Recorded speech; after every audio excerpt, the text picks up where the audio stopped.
बिस्मिल्लाहिर्रहमानिर्रहीम, अस्सलामुअलैकुम नाज़रीन। मैं हूँ आपकी दोस्त, आपकी होस्ट माहम जाहिद और आप देख रहे हैं अपने पसंदीदा शो सुनो पाकिस्तान और एक नए एपिसोड में आपको वार्म वेलकम कहते हैं। मेरे साथ मौजूद है उज़ैर मलिक जनाब। मेरी तरफ से भी आप सबको सुबह बखैर, अस्सलाम वालेकुम। और उम्मीद करते हैं कि आपका आज का दिन भी यादगार गुजरे और आपकी तमाम ख्वाहिशात पूरी हों। आमीन आमीन। दुआएं भी कबूल हो, ख्वाहिशात भी पूरी हो, जायज़ ख्वाहिशात हों। लेकिन मुल्क के नाज़रीन, सियासी मंजरनामे पर इस वक्त हम देखें तो सबसे बड़ी पेशरफ जो हुई है वो सुप्रीम कोर्ट ने जी साबिक वज़ीर आज़म इमरान खान की ख़राब सेहत के पेश नज़र उन्हें अल शिफा अस्पताल मुंतकिल करने का हुक्म जारी किया है। और केस की समाअत के दौरान ये इंकशाफ भी हुआ है कि बानी पीटीआई की नब्ज और दिल की हालत गैर मुतवाजन, जबकि वाइटल ऑर्गन्स जो हैं वो मुतासर होना शुरू हो चुके हैं। लेकिन अब सवाल ये उठ रहा है कि लीगी रहनुमा इस फैसले को हुकूमत के खिलाफ साजिश क्यों करार दे रही है, और क्या सुप्रीम कोर्ट के इस फैसले का नए सूबों की तश्कील की बातचीत से कोई अंदरूनी ताल्लुक है। और लाहौर के इलाके चूंग में दामाद की जानिब से जी अहलिया, सास और ससुर और साले को कत्ल करके ख़ुदकुशी करने का लर्ज़ाखेज़ वाक़या पूरे मुआशरे को हिलाकर इस जो वाक़या है इसने रख दिया। और आखिर ऐसी कौन सी दिमागी कैफियत होती है इंसान को अपने करीबी और प्यारों की जान लेने पर मजबूर कर देती है। इस पर राय लेंगे नफ्सियाती मौलिद से। और इसके साथ साथ अमेरिका और ईरान में जी लफ्ज़ी जंग का नतीजा क्या निकलेगा, ऊंट किस करवट बैठेगा, इस पर बात होगी। और क्या ईरान के बाद ओमान को अमरीकी हमले का खतरा है, इस पर भी माहिरीन की आज राय लेंगे। और आज के दिन की एक आलमी अहमियत भी है।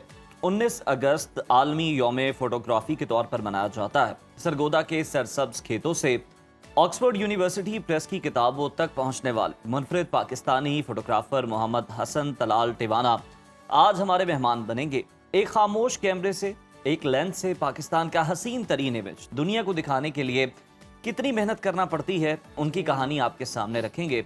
इसके अलावा किसानों के लिए मुल्क की तारीख, इनकलाबी मंसूबे, सेफर प्लस पर बात होगी, जहां कपास और गन्ने के फुजले को बायोकोल में तब्दील करके किसानों को इजाफी आमदन भी मिलेगी और सालाना $2.5 अरब का दरामदी कोयला भी बचाया जा सकेगा। शो के लाइव किचन सेगमेंट में हमारे साथ होंगे मारूफ शेफ हमजा शेख, जो कम बजट और चंद मिनटों में तैयार होने वाले खस्ता और मज़ेदार स्नैक्स की रेसिपी सिखाएंगे। तो बिला ताखीर बढ़ते हैं अपने पहले सेगमेंट की जानिब और प्रोग्राम का बाकायदा आगाज़ करते हैं। बिल्कुल, प्रोग्राम का बाकायदा आगाज़ कर लेते हैं। और जैसे मुल्की सियासी मंजरनामे में जिस तरह से हमने बताया कि इंतहाई अहम और बड़ी पेशरफ्त हुई है, सुप्रीम कोर्ट ने साबिक वज़ीर आज़म इमरान खान को अडयाला जेल से इस्लामाबाद के निजी अस्पताल अल शिफा इंटरनेशनल मुंतकिल करने का हुक्म जारी किया है। और अदालत उज़्मा के 3 रुकनी बेंच ने मेडिकल बोर्ड की तश्कील और अहले खाना से मुलाकातों की इजाज़त देते हुए ये वाज़ेह कर दिया है कि अगर इमरान खान की सेहत या मेडिकल रिपोर्ट्स पर किसी किस्म की सियासत की गई तो ये तमाम सहूलियात फौरी तौर पर वापस ले ली जाएंगी। अदालती फैसले के बाद इब्तिदा में तो हमने देखा कि वफाकी हुकूमत ने इस पर मिनवान अमल करने का ऐलान किया, लेकिन रात गए वफाकी वज़ीर कानून आज़म नज़ीर तारड़ की तरफ से नजर सानी अपील का फैसला सामने आया है। वहीं पर नून लीग के सेनेटर नासिर भट्ट इसे हुकूमत के खिलाफ साजिश से ताबीर कर रहे हैं। तहरीक इंसाफ के चेयरमैन बैरिस्टर गोहर ने यकीन दहानी कराई कि सेहत के मामले पर कोई सियासत नहीं की जाएगी। मौलाना फजलुर रहमान ने इस फैसले को खुशाइंद करार दिया। तो क्या सियासी हवाओं का रुख एक बार फिर बदलने को है? इसी पर बात करने के लिए हमारे साथ मौजूद हैं सीनियर सियासतदान दुरानी साहब। बहुत शुक्रिया दुरानी साहब आपके वक्त का। दुरानी साहब, देखा जाए कि जो कल तक मामला नामुमकिन नजर आता था अब मुमकिन होता दिखाई दे रहा है। साबिक वज़ीर आज़म इमरान खान को सुप्रीम कोर्ट की जानिब से अस्पताल मुंतकिल करने के हुक्मनामे को आप कैसे देख रहे हैं? क्या अब हम समझ सकते हैं कि कोई थोड़ा लचक का भी आगाज़ है, बातचीत जो है वो भी शुरू हो जाएगी और जो हब्स है वो थोड़ी सी कम होने लगी है? बिस्मिल्लाहिर्रहमानिर्रहीम। मेरा ख्याल है कि आपने बड़ा खूबसूरत लफ्ज़ इस्तेमाल किया कि हब्स कम होने लग पड़ी है।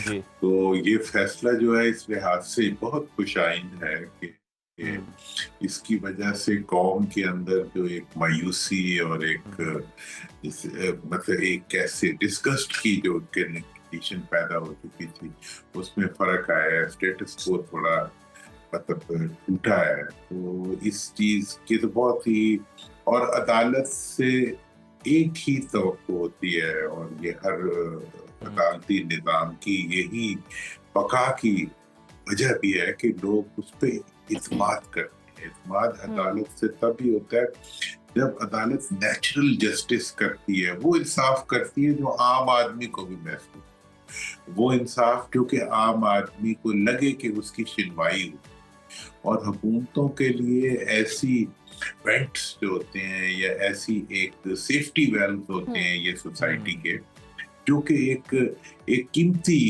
असासा होते हैं। तो इसके ऊपर तो यकीनी तौर पे मैं कल जब ये फैसला आया इसके बाद लोगों की ओपिनियन वगैरह में देख रहा था, लोगों से मुलाकात भी हो जाती है, तो मुझे ये महसूस हुआ कि इसने एक ठंडे हवा के झोंके का काम।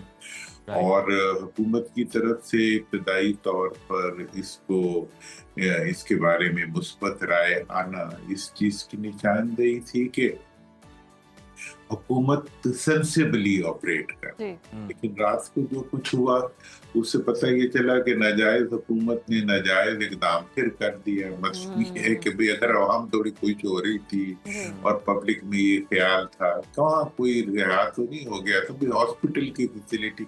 मैंने तो कहा, जैसे इमरान खान साहब के बारे में मैंने कल ये बात की कि मैं पहले दिन से, हमारे भाई हैं, दोस्त भी हैं, मैं उनके बारे में यही कहता रहा हूँ कि वो डायलॉग तो करते रहेंगे लेकिन वो डील नहीं।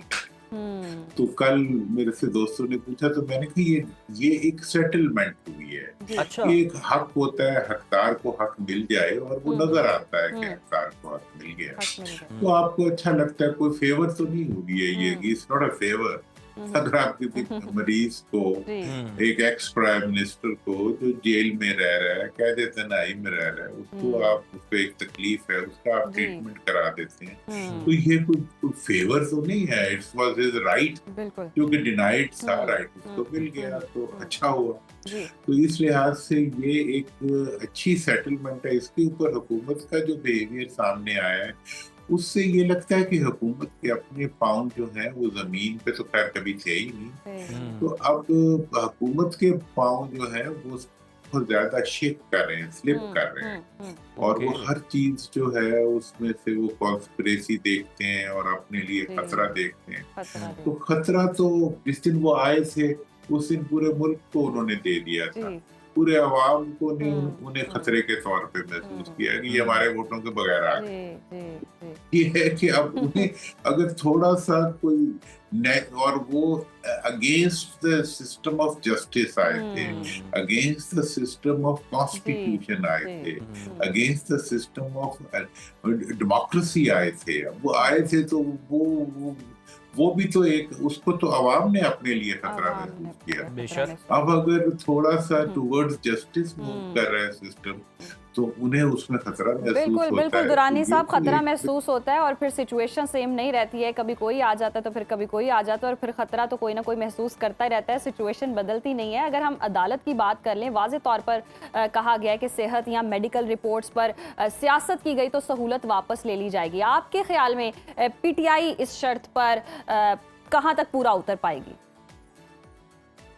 मेरा ख्याल ये है कि पीटीआई तो पूरा उतर पाएगी, लेकिन हुकूमत पूरी कोशिश करेगी कि पीटीआई को डाइवर्ट करे, और हुकूमत के पास काफी जराए होते हैं तो जिसके जरिए किसी को भी झंडा दे के कोई भी हरकत करवा सकते हैं। तो इस लिहाज से फॉल्स ऑपरेशंस तो हुकूमत करेगी इस काम में, और वो अभी भी मतलब वो किस तरीके से इसको आगे लेके चलते हैं ये भी अभी देखना होगा। लेकिन एक बात मैं बताता हूँ आपको कि ये हुकूमत के लिए रेड कार्ड तो नहीं है, येलो कार्ड दिखा दी सामने कि भाई तुम जो है, तुम्हारी जो इस वक्त की जो एग्जिस्टेंस और परफॉर्मेंस है वो तुम्हें रेड कार्ड की तरफ लेके जा रही है। तो अब इस चीज को हुकूमत समझ ले तो अच्छा है, ना समझे तो फिर हुकूमतें अक्सर समझा तो नहीं करती। पावर जो होती है वो इंसान को सही फैसलों तक पहुंचने में मदद नहीं करती, रुकावट पैदा करती है अगर वो इलिजिटिमेट पावर। तो अब वो तो है इनका, तो उस पर हम क्या करते हैं।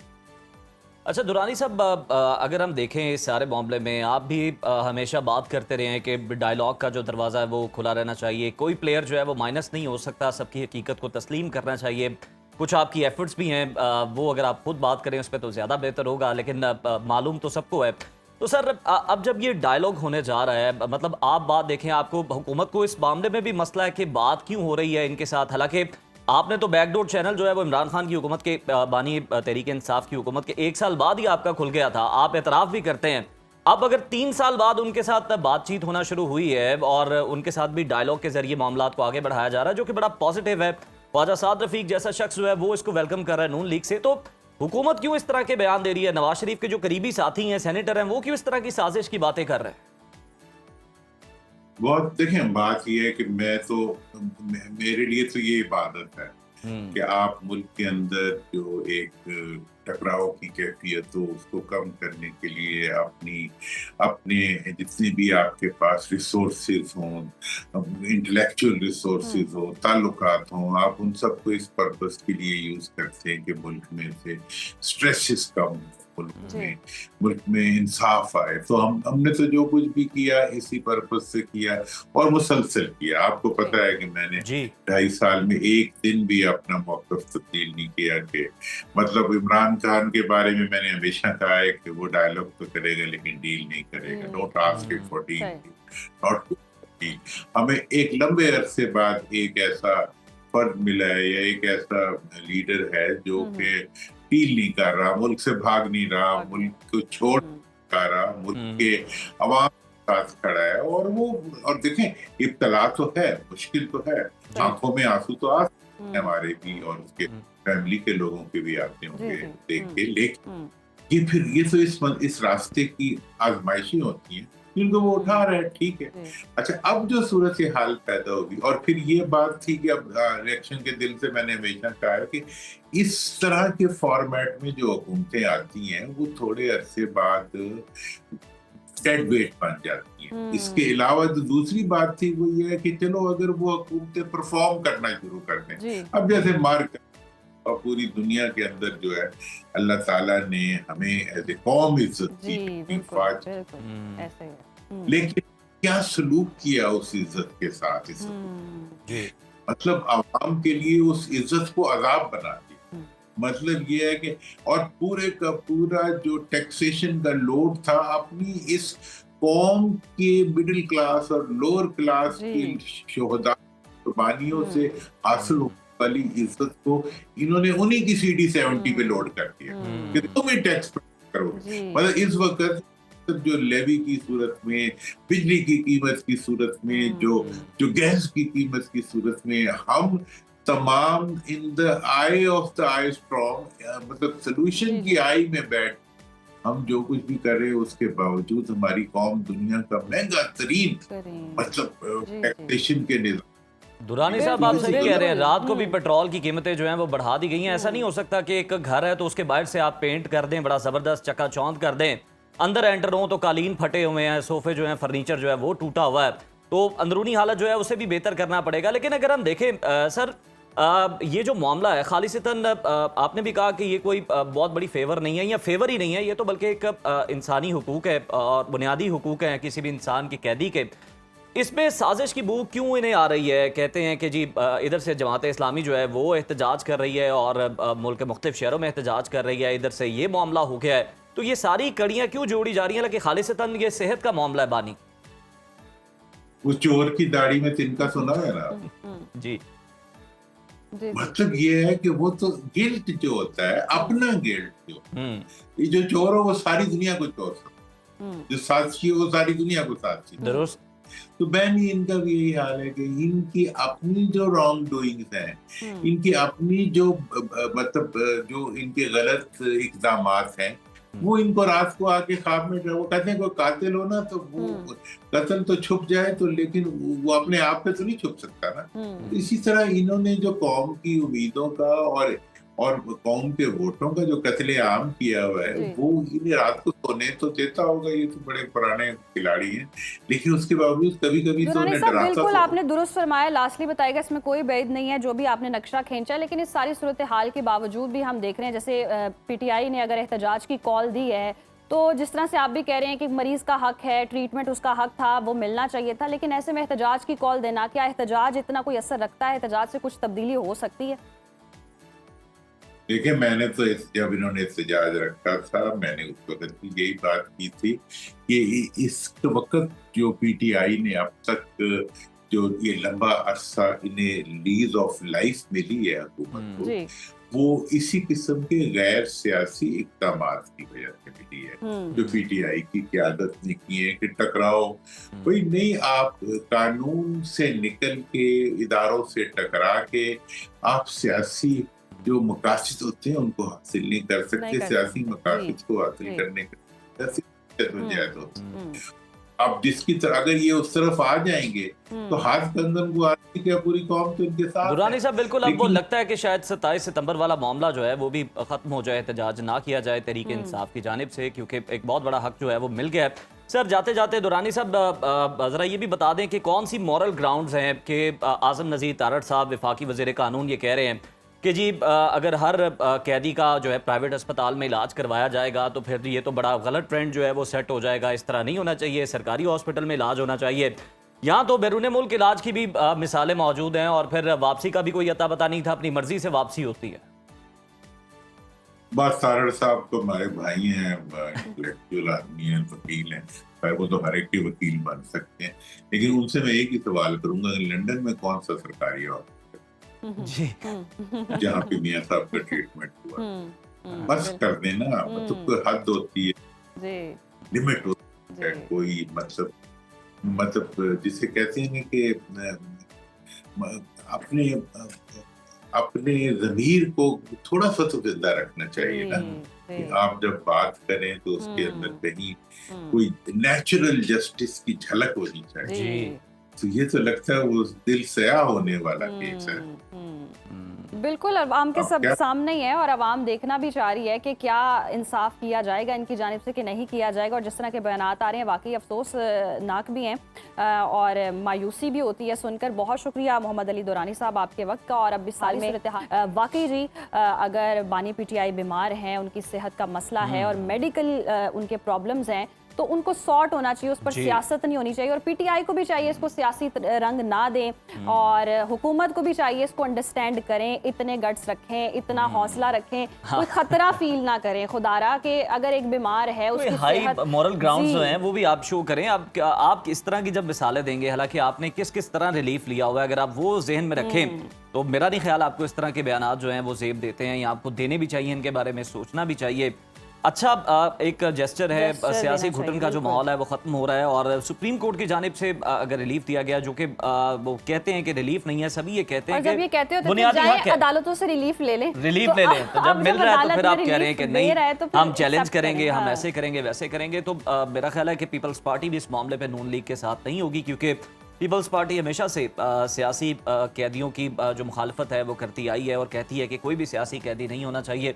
तो देखते हैं जनाब क्या नतीजा निकलता है। आज हुकूमत ने जो रात गए ऐलान किया था, क्या उस पर अमल करती भी है या नहीं करती? ब्रेक लेते हैं प्रोग्राम में, सुनो पाकिस्तान के साथ। वेलकम बैक नाज़रीन। अब अफसोसनाक वाक़े को डिस्कस कर लेते हैं। जिस तरह से हमने प्रोग्राम के आगाज़ में भी बताया कि लाहौर के इलाके चुंग में एक लर्जा खेज़ और दिल दहला देने वाला वाक़या पेश आया और बरकत कॉलोनी में एक शख्स ने घरेलू नाचाकी पर अपने ससुराल में अंधाधुंध फायरिंग करके अपनी अहलिया, सास, ससुर और बरादरे निस्बती को कत्ल करने के बाद जी खुदकुशी कर ली। और पुलिस के मुताबिक मुलजिम इमरान शौकत की 6 माह कबल समिया बीबी से जी पसंद की शादी हुई थी, लेकिन आपसी झगड़ों की वजह से अहलिया अपने वालिदैन के घर रह रही थी और फिर दोनों ख़ानदानों के दरमियान कोई कानूनी मुकदमात भी चल रहे थे, जिसके बाद ये सूरत हाल हुई है। पुलिस और रेस्क्यू ज़राए कहते हैं कि ये खूनी वाक़या गुज़श्ता रोज़ सुबह 5:45 बजे पेश आया, जब मुलजिम इमरान अपनी अहलिया को साथ ले जाने के लिए आया और इनकार पर तल्ख़ कलामी के बाद उसने फायरिंग करके अहलिया समिया, ससुर अली खान, सास शुमाइला और साले ज़ीशान खान को मौत के घाट उतार दिया। इस अफसोसनाक वाक़े के तमाम पहलुओं और पुलिस की तफ्तीश पर ताज़ा तरीन सूरत-ए-हाल पर बात करने के लिए हमारे साथ मौजूद हैं चीफ रिपोर्टर सुनो न्यूज़ मिर्ज़ा रमज़ान बेग, और इस वाक़े के नफ्सियाती पहलुओं को डिस्कस करेंगे मारूफ माहिर नफ्सियात उसामा बिन ज़ुबैर के साथ। तो पहले मिर्ज़ा रमज़ान से अपडेट्स हासिल करते हैं। रमज़ान, कहिएगा बरकत कॉलोनी चुंग में पेश आने वाले इस अफसोसनाक वाक़े की इब्तदाई पुलिस रिपोर्ट क्या है और इब्तदाई तहकीकात में क्या चीज़ें सामने आई हैं और इनके दरमियान मुकदमेबाजी भी थी, वो किस सिलसिले में थी? जी बहुत शुक्रिया। ये बड़ा अफसोसनाक वाकया जो चूह के इलाके बरकत कॉलोनी में ये गुज़श्ता रोज पेश आया था, जिसमें शोहर ने बीवी को साथ ना जाने पर तैश में आकर फायरिंग करके एक ही घर के 4 अफराद को कत्ल कर दिया था और बाद में खुद भी फायरिंग करके उसने हलाक कर लिया अपने आप को। ये तकरीबन सुबह 5:45 का वाकया और ये घर में बच्चों को उस वक्त कुरान पाक पढ़ा रहे थे घर वाली पूरी फैमिली, जब मुलजम जो मुसल्ला आया और एक नामालूम अपने साथी के हमरा और इसने नॉक किया दरवाजा और उसके बाद जो इसको आगे आया उसकी फैमिली का पहले इसने अपने ससुर को, फिर सास को, फिर बीवी जो समिया थी उसको, फिर जो भाई था उसका जिशान उसको फायरिंग करके और फिर इनकी जो वालदा शमाइला बीबी है इन चारों को फायरिंग करके शदीद जख्मी किया, जिनमें 3 जो मौका पर जाँ बक हो गए थे, जबकि एक जो शमाइला बीबी सास थी वो अस्पताल जाके दम तोड़ गई। वाकये के बाद जो है पुलिस की भारी नफरी मौका पर पहुंच गई और उन्होंने शवाहिद इकट्ठे किए और मुकदमा मकतूला के जो भाई हैं उस्मान, उसकी मदय्यत में अब 302, 109, 148, 149 की दफात के तहत जो है वो दर्ज किया गया है। इसमें एक जो मैं बात बताना चाहता हूँ जो वजह नात बनी, ये इस लड़की समिया जो है इसकी उम्र है तकरीबन 22 से 23 साल। ये 6 माह कबल मुलजम ने जबरदस्ती इससे निकाह पढ़ाया, बाहर ले जाके वर्गला कर, जबकि जो मुलजम था उसकी पहले से शादी थी, उनको ये या 3 पसंद बच्चे की थे। शादी नहीं थी, यानी कि झांसा देकर शादी की गई थी। जी बिल्कुल जी, झांसा दे के जबरदस्ती, जिसके बाद जो लड़की वाले थे मकतूला के जो वालिदैन थे वो इस शादी से नाखुश थे और झगड़े रहते थे। फिर उन्होंने क्या किया, लड़की को वापस ले आए और इन्होंने खुला का दावा दायर कर दिया। अब मुलजम को ये भी रंजिश थी जिसकी वजह से वो धमकियां भी लगाते और उसमें एक बड़ा एज उसको ये था कि उसका भाई पुलिस में था, उसके जरिए वो उनको बड़ा हिरासा करता था। और जाहिर सी बात है जब उनके भाई बहन या वालदैन को इस तरह की धमकियां लगती हैं तो लोग परेशान होते हैं, क्योंकि पुलिस वाला उसका भाई था ऑन ड्यूटी। और जब जो मकतूला का भाई है उस्मान और जो मुलजम का भाई है उसका नाम भी उस्मान है और जो रिजवान है वो पुलिस में है और उनका जो मुलजम का वालिद है वो भी इनके साथ मिलके उनको हिरासा करता था। फिर उसके बाद 2-4 दिन पहले भी ये इनके जो दोनों पार्टियों के दरमियान झगड़ा भी हुआ। वो रमजान, ये बताइएगा कि क्या मुलजिम जो है क्या उसकी गिरफ्तारी अमल में लाई गई और उसके साथी को भी गिरफ्तार किया गया जिसके साथ वो पहुंचा था, और उसके भाई से भी क्या तफ्तीश की जा रही है पुलिस की जानिब से? इसमें ना 2 चीजें हैं उजैर साहब। इसमें एक तो जो मुलजम इमरान शौकत है जो सुबह सवेरे घर में दाखिल हुआ और अपनी बीवी को ले जाना चाहता था, ना जाने पर उसने तैश में आके ससुर, सास, बीवी और जो उसका भाई था उसको कत्ल कर देता। उसी दौरान मुलजम भी अपने आप को फायरिंग करके खुदकुशी कर लेता है। और इस वाकये के बाद जो है जो पुलिस है वो मौका पर पहुंचती है और उससे दोनों पिस्टल, उसके पास एक राइफल थी और एक पिस्टल था, वो दोनों पुलिस कब्जे में लेके फ्रांसिक में भिजवा देती है। और उसके बाद पुलिस ने शवाहिद इकट्ठे करने शुरू कर दिए और इन चारों की जो लाशें थी, 5 की, जो मुलजम था जिसने अपने आप को भी गोली मार के खुदकुशी की, 5 की लाशें जो है वो पोस्टमार्टम के लिए मुर्दा खाने जमा करवा दिया है। और उसके बाद पुलिस ने जो FIR दर्ज की है उसने कहा कि जो 3 अब इनके नामजद मुलजम उन्होंने किए हैं और मशवरा में जिसमें उनका वालिद मुलजम का उसको नामजद किया गया है और उसके बाद उसके भाई जो पुलिस में है रिजवान उसको नामजद किया गया, एक उस्मान उनको नामजद किया गया और एक नाम मालूम है उसको नामजद किया गया। लास्टली ये बताइएगा तनाज़ा एक्चुअल में है क्या? अगर तो जिस तरह से आप भी बता रहे हैं कि झांसा देकर शादी की गई, चलें ये एक्सेप्टेबल है कि जबरदस्ती निकाह कर लिया गया, हो सकता है लड़की को पता ही ना हो कि ये ऑलरेडी शादीशुदा है और जब शादीशुदा होने का पता चला होगा तब ये मसला शुरू हुआ होगा और तब लड़की ने छोड़ दिया होगा, ये सारी सिचुएशन हुई होगी, ऐसे भी हो सकता है?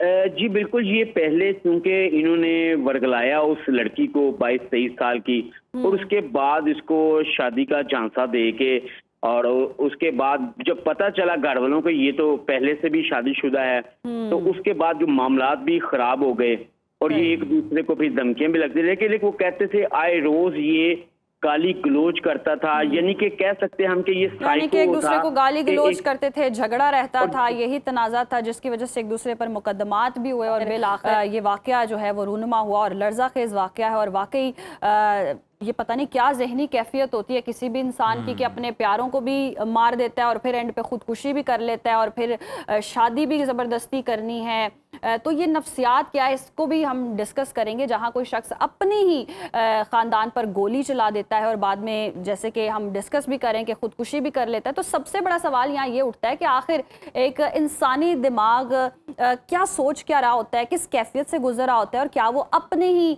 प्यारों की जान लेने से भी दरेग नहीं करता। ये भी एक बहुत बड़ा सवाल है और आम तौर पर इसे सिर्फ शदीद गुस्सा या गैरत कहकर इग्नोर कर देते हैं हम लोग। यूजली तो हमारी सोसाइटी में ये होता है, मगर तिब्बी एतबार से ये एक नफ्सियाती बीमारी की अलामत भी हो सकती है। और बिल्कुल जी, इंसान के अपने जज्बात और फैसलों पर से कंट्रोल ख़त्म हो जाए तो फिर इसके पीछे बहुत सारे जो माहिरीन कहते हैं कि इम्पल्स कंट्रोल डिसऑर्डर होते हैं और मुख्तलिफ नफ्सियाती बीमारियां जो हैं वो कारफरमा होती हैं। अगर कोई शख्स खुद को या दूसरों को नुकसान पहुंचाने की बात करे तो फौरी तौर पर क्या कदम उठाना चाहिए, और इन तमाम अहम और हसास नफ्सियाती सवालात के जवाब के लिए हमारे साथ मौजूद हैं मारूफ माहिर नफ्सियात डॉक्टर उसामा बिन जुबैर साहब। बहुत शुक्रिया उसामा साहब, आपके वक्त का वेलकम। कहिएगा कि ये जिस तरह से हमारे चीफ रिपोर्टर भी अपडेट करे थे, आपने सुना होगा ये जो कत्ल और बाद में खुदकुशी का अफसोसनाक वाकया, आपके नज़दीक एक इंसान अपने करीबी रिश्तों के कत्ल जैसे और अपनी ज़िंदगी का खात्मा करने का भी कब सोच लेता है, कब उसकी ये ज़हनी कैफियत होती है जो उसको इस नहज तक पहुंचा देती है? क्या रिजेक्शन है या फिर उसको नज़र आता है कि अब उसकी ज़िंदगी का कोई पर्पस नहीं रहा? जी, थैंक यू सो मच। अच्छा, मुझे ना पहले कुछ जो अल्फाज इस्तेमाल हुए हैं उनसे एतराज़ है। जिस तरह आप लोग बार-बार कह रहे हैं कि जी झांसे में लाके शादी की। जी। एक एडल्ट खातून थी, उससे पहले फ़ोन पे राब्ते में होगी, उससे मिलती रही होगी, ठीक है, बाद में दैट्स माय पॉइंट प्रेशराइज़ हुई एग्जैक्टली। होगी। लेकिन जब 2 लोगों का निकाह होता है, इस तरह पहले हमने देखा था एक टिकटॉकर खातून थी, बाद में पता लगा कि वो खुद पहले पूरी तरह इन्वॉल्व थी, तो अभी ये बहुत कुछ कहना कबल वक़्त है। दूसरा, बिल्कुल। आप लोगों ने बार-बार कह रहे हैं कि जी प्यारे थे, करीबी अज़ीज़ थे। देखिए 6 महीने की शादी और वो जिस तरह आप लोग बता रहे हैं चली थी, उसमें वो हरगिज़ उसके प्यारे नहीं हुए थे, वो उसके अज़ीज़ नहीं थे, ठीक है? वो उसकी उस बीवी के घर वाले थे जो उसको आने नहीं दे रहे थे, उसकी परसेप्शन में वो तो दुश्मन थे, वो तो विलेन थे। जी। एक बात ये। दूसरा, ये मर्डर फॉलोड बाय सुसाइड या मर्डर सुसाइड है या नहीं, ये भी इस वक्त जानना मुश्किल है कि मर्डर्स करने के बाद गलती से गोली चली, उसको दरमियान में किसी और ने मारा या ये जी। वाकई सुसाइड थी। ये तो पूरी साइकोलॉजिकल ऑटोप्सी होगी। सो मर्डर सुसाइड के ना बहुत सारी चीजें, कई दफा साइकोटिक बिहेवियर होता है जो हमने हमेशा बात करते हैं कि साइकोसिस होता है, पैरानोया होता है, पेशेंट को शक होता है कि उसका स्पाउस का किसी और से कोई रिलेशनशिप है या वो उससे मुखलिस नहीं है, और उस पैरानॉइड सर्कल में कोई भी आता है तो वो उसको नुकसान, वो कन्विंस्ड होता है कि लोग उसके साथ मुखलिस नहीं है सही। या उसको नुकसान पहुंचाएंगे। तो एक तो साइकोसिस हो सकता है। दूसरा, एक बहुत अहम चीज जिस पे हम हमेशा बात करते हैं वो है ड्रग्स। सो जरूर पेशेंट के भी, जो पेशेंट कह रहा हूँ जो जिसने मर्डर किया और सुसाइड की, उसके भी ड्रग्स के जरूर सैंपल लेने चाहिए, यूरिन के, ब्लड के, सही। और बाकियों के भी लेने चाहिए। कि बहुत सी दफा जो आपने बात की ना इम्पल्स की, जो ड्रग्स का यूज होता है, कोई भी जी। स्टिमुलेंट्स हैं, वो आपकी फैसला करने की सलाहियत को दबा देते हैं। हम्म। और आपने जो सोचा होता है, आपका ब्रेन उस पे पहरा दे रहा होता है, आपको करने नहीं दे रहा होता, ड्रग से वो पहरेदार चले जाते हैं। ठीक है। दूसरी बात ये हो गई। तीसरी बात होती है पर्सनैलिटी डिसऑर्डर, जो हमने सीरीज भी शुरू की हुई थी। आगे हम एंटी सोशल पर्सनैलिटी की भी बात करेंगे कि जी। कुछ लोग होते हैं उनके अंदर कोई इमोशंस नहीं होते, कोई जज्बात नहीं होते, वो कैलस होते हैं, अपनी मर्जी के खिलाफ एक पैसे की बात बर्दाश्त नहीं करते। जी कैसे बीवी और उसके घर वालों ने मेरे खिलाफ किया, इनको मिटा दो। जी। कोई उनके अंदर इमोशंस नहीं है, कोई उनके अंदर गिल्ट नहीं है, कोई रिमोर्स नहीं है, और फिर बाद में वो सुसाइड। सो ये 3-4 चीजें हो सकती हैं। साइकोसिस को तो हम कंप्लीटली इलनेस मॉडल देते हैं, ड्रग्स में इलनेस और सोशल दोनों मॉडल आते हैं, सही। पर्सनैलिटी डिसऑर्डर को हम सोशल मॉडल देते हैं। ठीक है। कि ये कोई जस्टिफिकेशन नहीं है कि आपको गुस्सा बहुत आता है, आप अपनी मर्जी के खिलाफ मर्जी बात के खिलाफ बर्दाश्त नहीं बात करते, आप गुस्से में कुछ भी कर देते हैं। सही। इस पे सोशल मॉडल देना पड़ता है। सही। सही। अच्छा डॉक्टर उसामा, जिस तरह से हम डिस्कस भी कर रहे हैं, कोई शख्स इतना इंतहाई कदम उठा लेता है, अपने रोज़मर्रा के रवैयों में क्या वाज़े इशारे या अलामात ज़ाहिर हो रही होती हैं जिनको इग्नोर नहीं करना चाहिए? देखिए, एक तो सबसे पहले ये कि जो शदीद गुस्सा आ रहा है, वो गुस्से में सही। जानवरों को मार रहा है, वो गुस्से में आग ओहो! लगाने की कोशिश कर रहा है, हुँ। वो उसके सेंस ऑफ एंटाइटलमेंट बहुत है। आजकल जी। हमारे यहाँ जो बहुत सारे ये 17-18 साल के बच्चे भी बड़े होते हैं, उनके अंदर सेंस ऑफ एंटाइटलमेंट बहुत है कि चूँकि हमने ये कहा तो ऐसे ही होना चाहिए। ऐसे होना फिर कई चाहिए। दफ़ा प्लानिंग आती है। देखिए, अभी जो आपने मेरे से पहले गेस्ट लिए हुए थे, शायद ही was a police officer. So पहले बात उन्होंने ये की कि उसने दाखिल होते ही फायरिंग कर दी। अगर हुँ। उसके पास गन मौजूद थी और उसने दाखिल होते ही फायरिंग की, तो इसका मतलब है ये प्लान्ड एक्ट था। हुँ, हुँ। ये हरगिज़ इम्पल्सिव नहीं था, वो घर इम्पल्स से सोच समझ के प्लान हुँ। करके आया हुआ था कि अगर मेरा गोल अचीव ना हुआ, तो मैंने सारों को मार देना है। सही।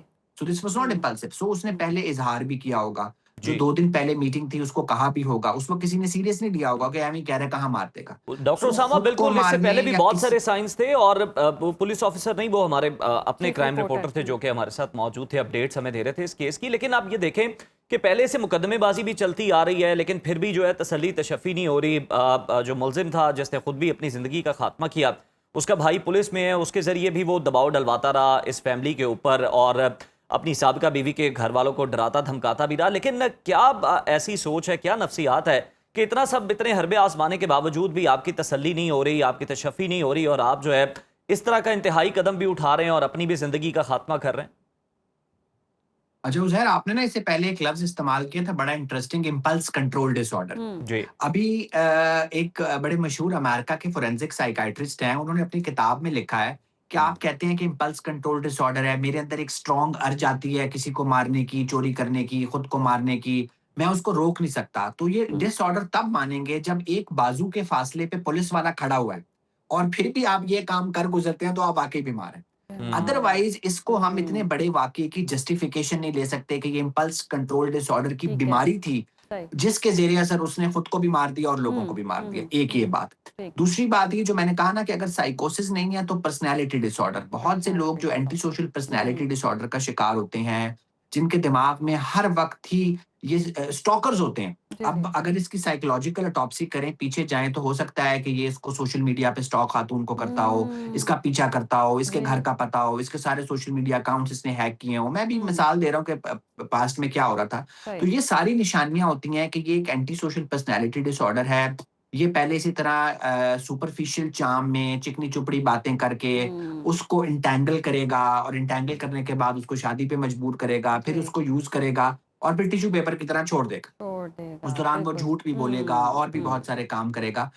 शुरू में समझ नहीं आती, शुरू में लगता है कि ये बहुत चार्मिंग है, ये लोग बहुत चार्मिंग होते हैं जो इस तरह जी, करते हैं। लेकिन एंड क्या होता है वो आपने देखा, कि फिर इनसे बिल्कुल। मर्ज़ी के हुँ, खिलाफ बात हुँ, बर्दाश्त नहीं होती, हुँ, इनका वो हुँ, ताल्लुक बड़ा सुपरफिशियल होता है, उसमें जी। डेप्थ नहीं होती। हुँ, वो हुँ, चाहे सेक्सुअल नेचर का है, चाहे कोई और काम कराना है, जब वो काम निकल गया, तो हुँ। थैंक यू वेरी मच, फिर किसी को कत्ल भी डॉक्टर करना है तो उसामा, इनके बिल्कुल घर आपने दुरुस्त निशानदेही की है और ये कोई पहला वाकया नहीं है। इससे पहले भी हमने देखा है कि एक टिकटॉकर पे लड़का जी आशिक हो जाता है, घर तक पहुंच जाता है और उसको रिजेक्शन कबूल नहीं होती और वो उठाता है गोली, उसकी जान ले लेता है। फिर हमने डॉक्टर वाला केस भी देखा, तेजाबगर्दी वाले भी केसेस देखे। ये जो रिजेक्शन है ना, ये एक्सेप्ट नहीं हो पाती है। ये किस तरह की नफ्सियात है कि इनसे रिजेक्शन बर्दाश्त नहीं होती, फिर हम इसमें ये एलिमेंट ले आते हैं कि चलें ये बीमार है। पर्सनालिटी डिसऑर्डर की तो हमने बात कर ली है। बतौर मुआशरा हमें ऐसे लोगों को कैसे ट्रीट करना चाहिए और कैसे इस्लाह की जा सकती है ऐसे लोगों की कि भाई रिजेक्शन एक्सेप्ट करना भी एक बहुत बड़ी बात होती है। देखिए, एक तो मैं इसकी आपको प्राइमरी प्रिवेंशन बताऊँ, जब हुँ, बच्चे पालने शुरू करेंगे, बड़ी दूर की बात मैं कर रहा हूँ, कि हम जब छोटे होते थे तो हमें बताया जाता था कि ये चीज़ बर्थडे पे मिलेगी, ये चीज़ एग्ज़ाम पास होने पे मिलेगी। आजकल जो आप जी। लोग यूथ रेज़ कर रहे हैं ना, बच्चे के मुँह से बात निकली नहीं और पूरी कर दी। पूरी तो कर दी। उस वक़्त से वो इमीडिएट ग्रैटिफ़िकेशन का आदी हो जाता है, उस वक़्त से फिर ये रिजेक्शन की उसको आदत नहीं होती। आदत नहीं फिर होती। इनकी नीचे बहुत सुपरफिशियल इनकी ईगो होती है, छोटी-छोटी बातों पे हर्ट होती है। एज़ अ मुआशरा ये याद रखें कि आपने इनको बिल्कुल भी जो है ना किसी भी तरीके से एक मार्जिन नहीं देना कि जी ये बीमार हैं। दूसरा ये कि हुँ, अवेलेबिलिटी, देखिए पिस्तौल कहीं से तो आई होगी, जी, ठीक है? जिस चीज़ पे हम काम कर सकते हैं कि वेपन्स लाइसेंस्ड होने चाहिए।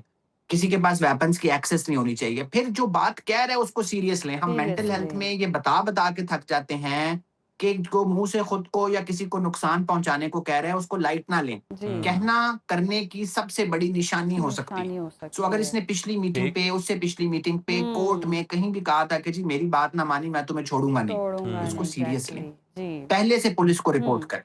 सो लाइट नहीं लेना किसी के सही। मुंह से निकले हुए लफ्ज को, जी। चाहे वो खुद को नुकसान पहुंचाने के बारे में हो, चाहे दूसरों को नुकसान सही, ये पहुंचाने क्लियर के बारे में। साइंस है और इन बातों को लाइट नहीं लेना। बहुत शुक्रिया डॉक्टर उसामा आपके वक्त का। और वाकई जी हम यूजली अक्सर अपनी लाइफ में सराउंडिंग्स में कि कोई धमकी दे रहा होता है, ये ना किया तो मैं तुम्हें छोड़ूंगा नहीं, या तुम्हें जान से मार दूंगा, या खुद को नुकसान पहुंचा लूंगा। तो वाकई ऐसी चीज़ों को लाइट नहीं लेना चाहिए। जो कह सकता है वो कर भी सकता है। एक दो बार अगर थ्रेट किया है तो आपको अलर्ट हो जाना चाहिए, क्योंकि ऐसे दरिंदे तो हर जगह उज़ैर अर्ली मौजूद वार्निंग हैं। साइंस Early बहुत सारे warning थे signs माम, बहुत जिन्हें सारे थे। नज़रअंदाज किया गया। देखिए मुकदमेबाजी भी चल रही है, धमकियां भी दी जा रही हैं, प्रेशराइज भी किया जा रहा है, और किस तरह से अनफेयर जो मीन्स हैं वो भी यूज़ किए जा रहे हैं। और फिर आप देखें कि ये तमाम तर मामला जो हैं वो मुंतज कहाँ पे होते हैं, ये कीमती जाने ज़ाया होने के साथ। तो अगर इस तरह की कोई चीज़ें आपको नज़र आती हैं, कोई आप देखते हैं कि कोई धमका रहा है, तो पहले से ही इस तरह के इक़दाम जो हैं वो करना ज़रूरी है और नज़र रखने की भी ज़रूरत है। ब्रेक लेते हैं प्रोग्राम में, स्टे विद अस।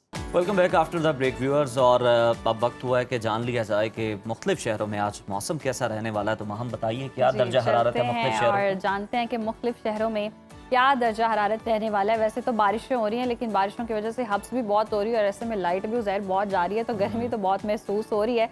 लेकिन सयाहती मकामात पर क्या सूरत हाल है, क्या दर्जा हरारत है, वो हम देख लेते हैं।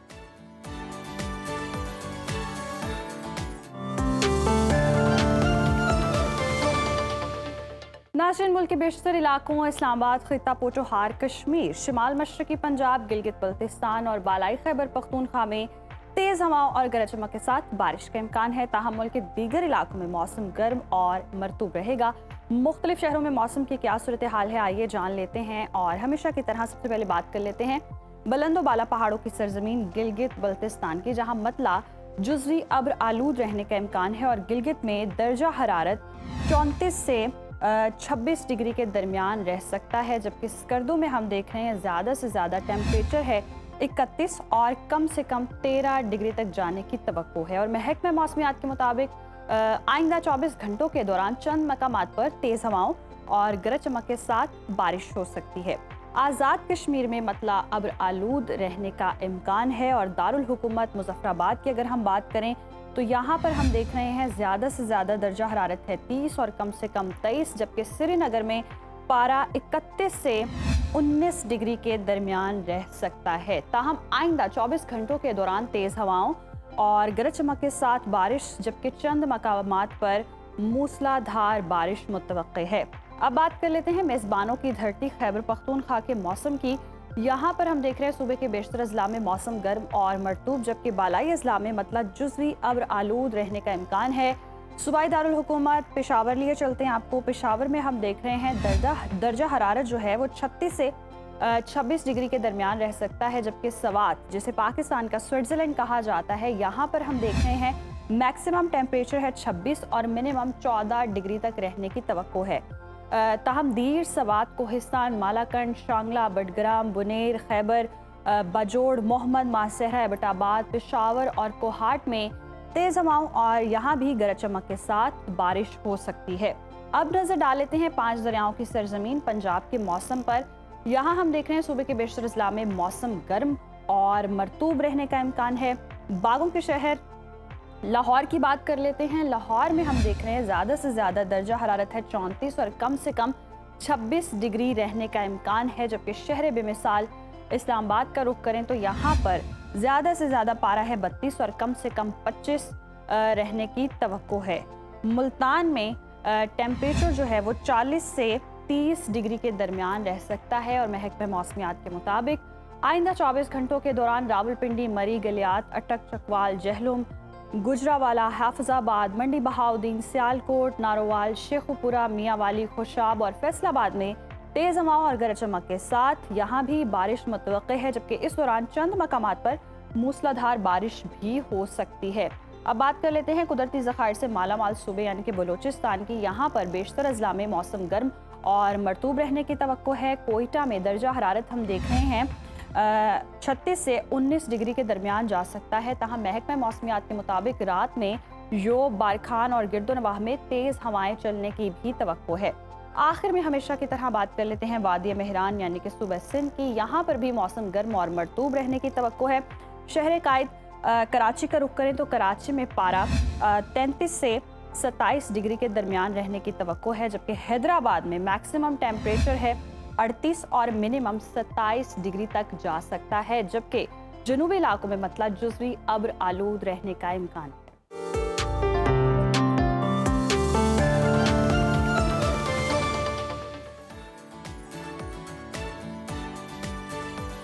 तो जनाब, मौसम की सूरत हाल आपने जान ली है, और मौसम की मंजरकशी हो तो उसकी भी तस्वीरें बड़ी ज़बरदस्त लगती हैं। तस्वीरें ज़बरदस्त लगती हैं और बड़ी हसीन लगती हैं, और एक तस्वीर वो कहानी सुनाती है नाज़रीन जिसे हज़ार अल्फाज भी मुकम्मल तौर पर बयान नहीं कर सकते। और आज 19 अगस्त को दुनिया भर में फोटोग्राफी का आलमी दिन मनाया जा रहा है, और ये दिन उन फनकारों का है जो खामोशी से कैमरे से बोलती हुई तस्वीरें बनाते हैं। और दुनिया जहां को सिर्फ सरसब्ज खेत नज़र आते हैं, मगर एक फ़ोटोग्राफ़र को वहाँ मेहनत की कहानियाँ, मिट्टी की खुशबू और दही ज़िंदगी की सादगी दिखाई देती है, जो सीधी दिल में उतर जाती है। बिल्कुल वहाँ। और जब बात हो पाकिस्तान के देहात की बेमिसाल खूबसूरती और मिट्टी से जुड़े किसानों की, तो सरगोदा से ताल्लुक़ रखने वाले फोटोग्राफर मोहम्मद हसन तलाल टिबाना का नाम सबसे मुनफरिद नजर आता है। कैमरा उठाकर अपने देहात की खूबसूरती को आलमी सतह पर उजागर करने वाले इस नौजवान की बनाई हुई तस्वीर की दुनिया इस कदर दीवानी हुई कि ऑक्सफोर्ड यूनिवर्सिटी प्रेस ने उनकी बनाई तस्वीर को किताबों में जगह दी।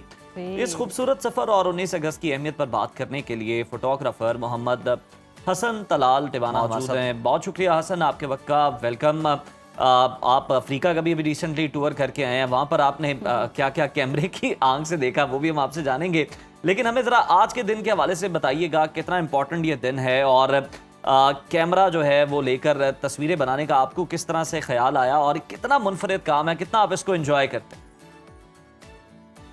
जी बिल्कुल, थैंक यू शो पे मुझे लेने के लिए। और फोटोग्राफी मेरे ख्याल से एक बहुत ही मेन पार्ट है लोगों को खुश करने का, लोगों को नेचर के करीब लेके जाने का, और बहुत प्यारी हॉबी है जी। और बिल्कुल ये अफ्रीका का भी ट्रिप करके आया हूँ, बड़ा अच्छा लगा है वहाँ से आके, वहाँ जाके। अच्छा, ये भी बताएगा कि फोटोग्राफी में अगर हम देखें तो आपने फैशन इंडस्ट्री के बजाय पाकिस्तान के देहात का इंतखाब किया, इसकी क्या वजह है, क्यों आपने ये सिलेक्ट किया ये वाला जॉनरा? जी, मेरा अपना ताल्लुक एक किसान घर से हमारे, तो मेरा पंजाब को दिखाने का यही था जब मैंने स्टार्ट किया फोटोग्राफी को। तो ये जो एक सब्जेक्ट था ये मिसिंग था, किसान की मेहनत को कभी किसी ने डॉक्यूमेंट नहीं किया था इस तरह दिखाना कि कोई भी एक खाना जो इंसान खा रहा है, जैसे चावल है, वो कितने फेजेस से गुजर के प्लेट तक आ रहे हैं। तो मैंने देखा कि ये सब्जेक्ट मिसिंग है, लोगों को दिखाना चाहिए कि किसान की कितनी मेहनत है, तो इसलिए मैंने इस सब्जेक्ट को चूज किया था। अच्छा हसन, हमें ये भी बताएं कि आपके जो रिसेंटली हमने बात भी अभी किया, आपने टूर किया अफ्रीका का, उसकी फोटोग्राफ्स जो हैं वो कब तक हमें देखने को मिल सकती हैं, क्या चीज़ें आपने कैप्चर की, कितना चैलेंजिंग था वहाँ पर? बहुत मज़ा आया। जिन चीज़ों को हम नेट जियो पे टीवी में देखते थे उनको लाइव देखने का, उन जानवरों को, बहुत एक डिफरेंट एक्सपीरियंस था। और कुछ तस्वीरें मैं अपलोड कर चुका हूँ, जैसे चीता की, लायन की, जिराफ वगैरह की, और कुछ अभी मेरे पास स्टफ पड़ा है जो इंशाल्लाह साथ साथ मैं अपलोड करूँगा। ज़बरदस्त, जिस तरह से आप बता भी रहे हैं कि बहुत सारा कंटेंट है जो आप शेयर भी करेंगे, तो क्या एक फ़ोटोग्राफ़र को चीज़ इंस्पायर करती है, और जो यंग लोग हैं जो इस फील्ड में आना चाहते हैं उनके लिए आप क्या सजेस्ट करते हैं कि कैमरे के लेंस से क्या कुछ देखना चाहिए और कितनी डेप्थ में जाकर आप उन चीज़ों को सेंस करते हैं, और फिर वो एक जो तस्वीर है वो पूरा एक मंजर पेश करती है, कहानी पेश करती है? जी, मेरे ख्याल से इंसान जो चीज़ ऑब्जर्व कर रहा होता है, जो चीज़ उसके अंदर होती है, वही उसकी तस्वीरों में और वीडियोस में नज़र आनी चाहिए, और नज़र आती भी है।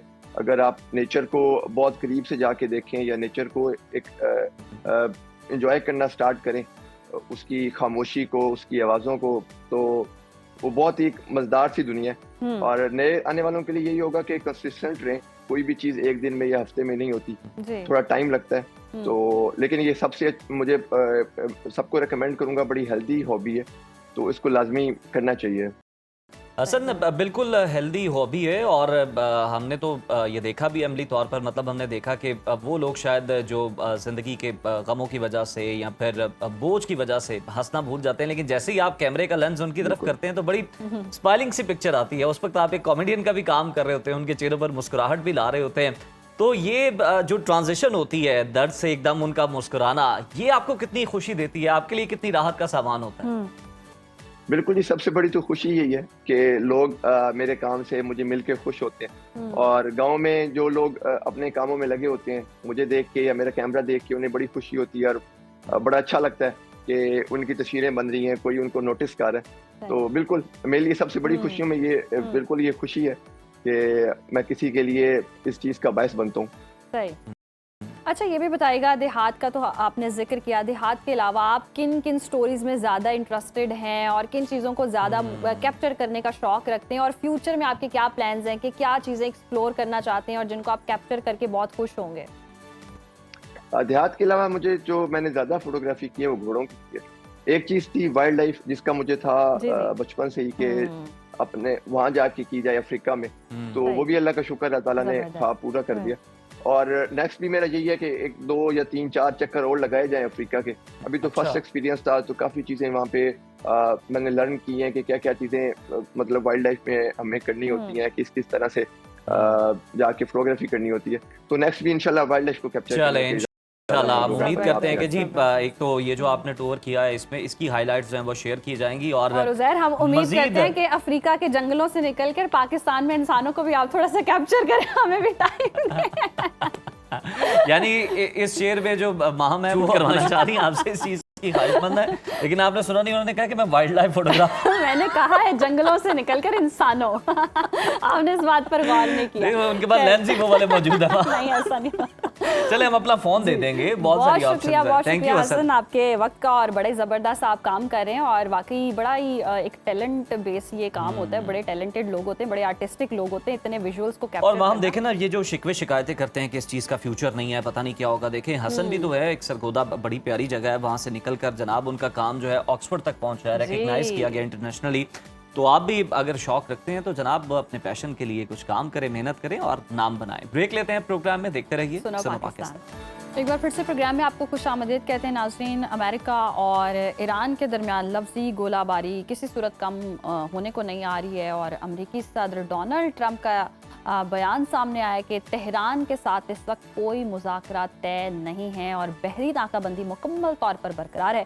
जबकि दूसरी जानिब ईरान ने ट्रंप के दावों को शदीद तनकीद का निशाना बनाते हुए ऐलान किया है कि जब तक तमाम अमरीकी पाबंदियां और नाकाबंदी खत्म नहीं होती, आबने हुर्मुज़ को नहीं खोला जाएगा।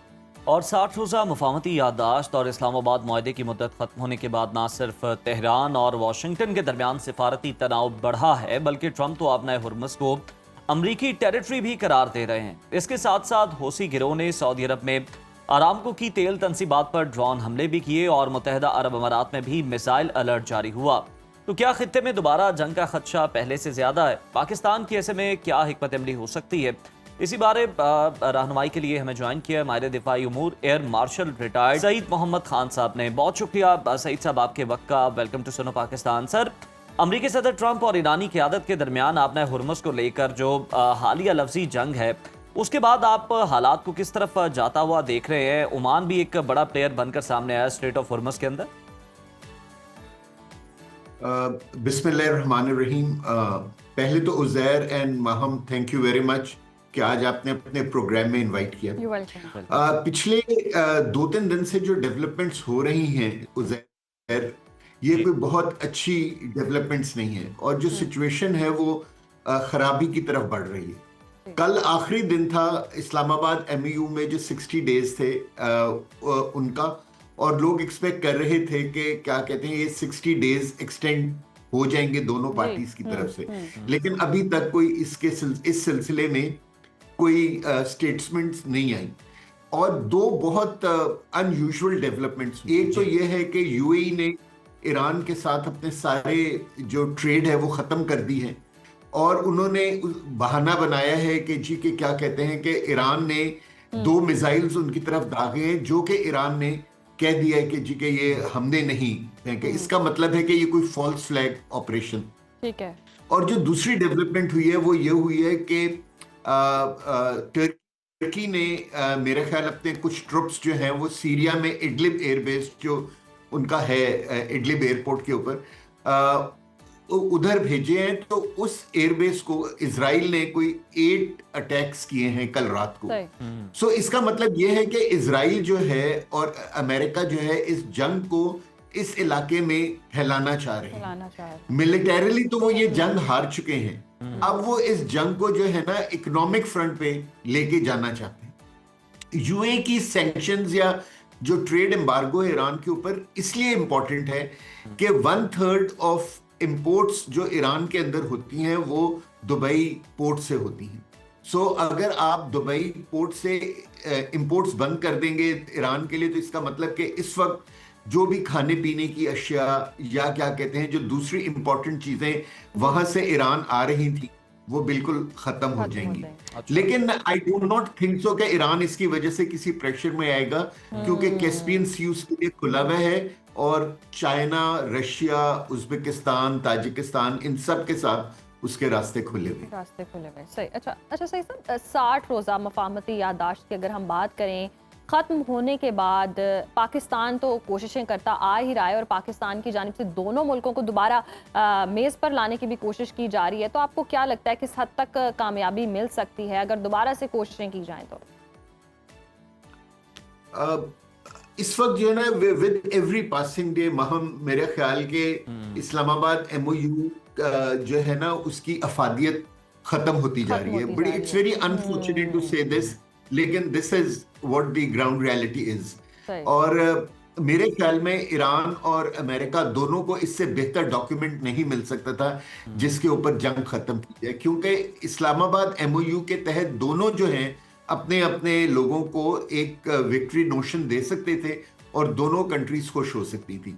लेकिन इस इलाके में actually bull in the China shop है ना, वो है इजराइल।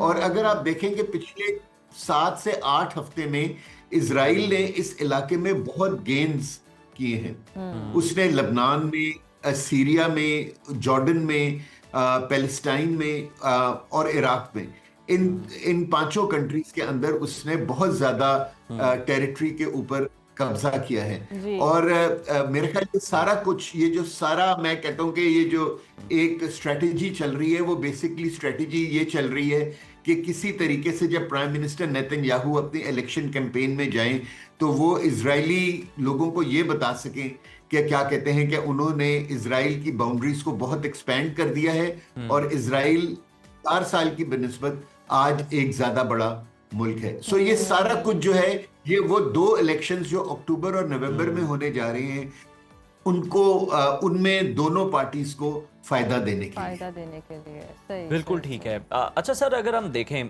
तो आप सफीर के तौर पर सीरिया में भी काम कर चुके हैं, खिदमात सर अंजाम दे चुके हैं, तो सर सीरिया की सूरत हाल जरा हमें बताइएगा कि डोनाल्ड ट्रंप जो है वो क्रेडिट ले रहे थे, बयानात सामने आ रहे थे कि सीरिया भी जो है जो उसके पास लीथल वेपन्स हैं वो IAEA के हवाले करने को तैयार है और ये सब हमारी काविशों की वजह से हुआ है। तो हो क्या रहा है सीरिया के अंदर एक्चुअली? देखिए, अनफॉर्चुनेटली सीरिया के अंदर जो है ना इंटरनल डिस्टेबलाइजेशन बहुत ज्यादा है जी। और जितने बड़े ममालिक हैं इस इलाके के और दुनिया के, उन्होंने अपने अपने बेसिस बना के रखे हैं।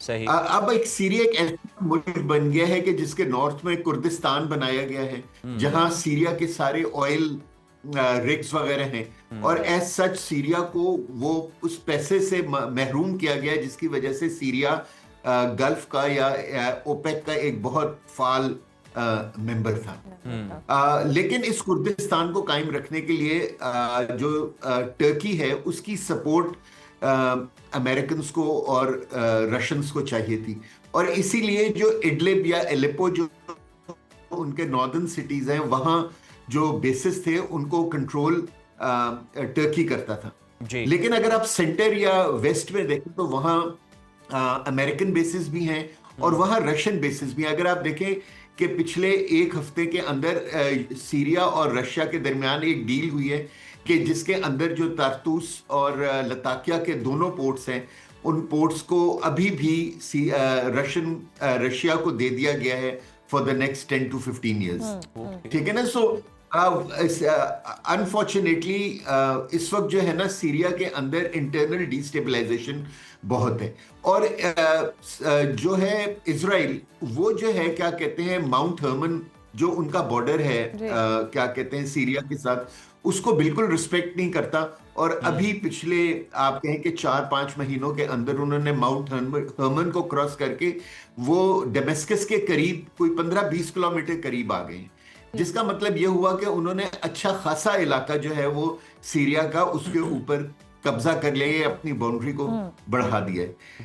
वो ये समझते हैं, गो के मैं नहीं समझता, क्योंकि अगर आप ज्योग्राफिकली देखें तो इडलिब और अलेप्पो जो है वो इजराइल से बहुत दूर हैं, लेकिन इजराइल समझता है कि एक मुस्लिम पावर की ट्रूप्स को सीरिया के अंदर होना शायद सीरिया को स्ट्रेंथ देगा और शायद इजराइल के वो कभी इस्तेमाल हो सकते हैं। इसलिए जो इजराइल है वो जब जी चाहता है वो सीरिया पे अटैक कर देता है, और अब तो जो सीरियंस हैं वो इजरायली अटैक्स को कोई इंपॉर्टेंस भी नहीं देते। वो कहते हो यानी कि उनकी जिंदगी का ये एक मामूल बन चुका है। तो मेरे ख्याल में जो है ना क्या कहते हैं, जब तक इजराइल इस इलाके के अंदर 2 स्टेट पॉलिसी के ऊपर नहीं मानेगा, जब तक वो यहाँ पीसफुल को एग्जिस्टेंस के लिए तैयार नहीं होगा, और जब तक जो मिडिल ईस्ट कंट्रीज हैं वो अपनी टांगों पे खुद खड़ी नहीं होंगी या अपने डिफेंस को खुद नहीं संभालेंगे, ठीक है ना। सो ये इलाका बिल्कुल सही इसी साहब तरह आपने दुरुस्त फरमाया है, और इसराइल तो स्पॉइलर है, इसको लगाम डालना भी बहुत जरूरी है। लास्टली ये बताएगा, हौसियों के सऊदी अरब में ड्रोन हमले, मुत्तहिदा अरब अमारात में कई माह बाद अचानक मिसाइल अलर्ट जारी होना किस बात की निशानदेही करता है? क्या खलीज का पूरा इलाका अगर हम देखें तो एक बार फिर जंग की लपेट में आने वाला है? जी देखिए, इस वक्त जो है ना मसल फ्लेक्सिंग जिसको कहते हैं ना मिलिट्री स्ट्रेटजी में, वो हो रही है। हर कोई जो है ना वो अपनी ताकत दिखला रहा है इस इलाके में। पहले क्या कहते हैं अमेरिका और इजराइल और ईरान ने अपनी ताकत दिखलाई, जब वहां स्टेलमेट हो गया तो फिर अब सऊदी अरेबिया, यूएई और हुतीज जो हैं वो अपनी ताकत दिखला रहे हैं, और बेसिकली सिर्फ ये बता रहे हैं कि जी के अगर इस इलाके के अंदर कोई पीसफुल को एग्जिस्टेंस होनी है तो आपको जो है ना यहाँ के जो फॉरेन एलिमेंट्स हैं जिनमें इजराइल, अमेरिका ये सब शामिल हैं, उनको इस इलाके से जाना पड़ेगा और एक रीजनल को एग्जिस्टेंस की पॉलिसी बनानी पड़ेगी। और यही वो चीज है जो पाकिस्तान, सऊदीया और तुर्किया जो है वो क्या कहते हैं इस इलाके के ममालिक को समझा रहे हैं कि देखिए आप लोग जो है ना, अगर आप ये ज्योग्राफिकल बाउंड्रीज तो चेंज नहीं हो सकती, अगर आपने एक दूसरे के साथ पीसफुल को एग्जिस्टेंस करनी है तो आपको एक दूसरे की टेरिटोरियल इंटेग्रिटी का ख्याल रखना होगा। और जब तक आप ये नहीं करेंगे और आप फॉरेन पावर्स की तरफ देखेंगे अपनी सिक्योरिटी और स्टेबिलिटी के लिए, तो ना आपको स्टेबिलिटी मिलेगी और ना ही आपको वो डिफेंस मिलेगा जिसकी आप ख्वाहिश करते हैं।